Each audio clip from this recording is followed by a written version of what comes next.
साथियों, केंद्र सरकार और देश की जनता के बीच एक सीधा रिश्ता, एक भावात्मक रिश्ता।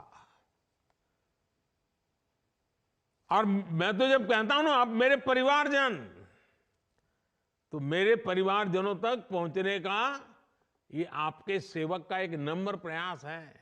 मैं आपके गांव तक आ रहा हूं, गाड़ी के माध्यम से आ रहा हूं। क्यों? आपके सुख दुख का साथी बनूं, आपकी आशा आकांक्षाओं को समझूं, उसको पूरा करने के लिए पूरी सरकार की शक्ति लगाऊं।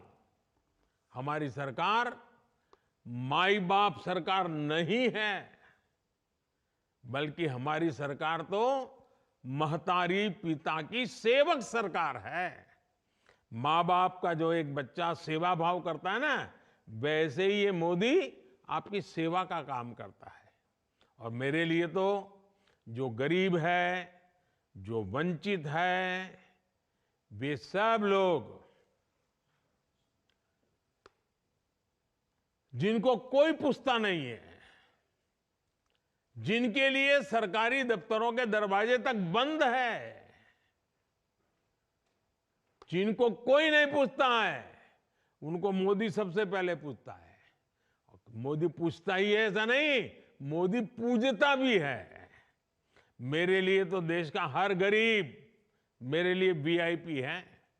देश की हर माता, बहन, बेटी मेरे लिए वीआईपी है। देश का हर किसान मेरे लिए वीआईपी है। देश का हर युवा मेरे लिए वीआईपी है।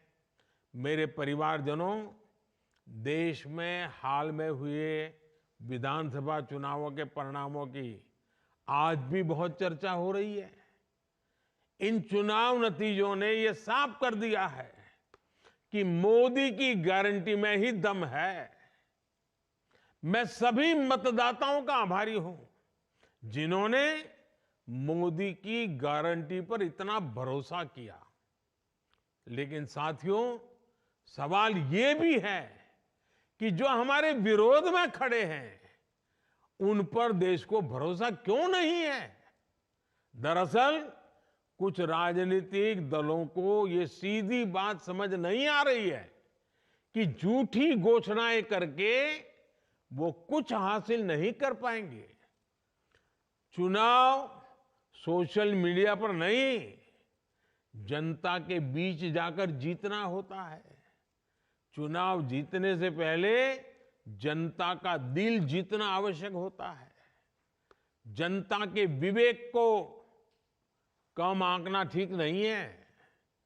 अगर कुछ विपक्षी दलों ने राजनीतिक स्वार्थ के बजाय सेवा भाव को सर्वोपरि रखा होता, सेवा भाव को ही अपना काम समझा होता, तो देश की बहुत बड़ी आबादी अभाव में, मुसीबतों में, तकलीफों में न रहती।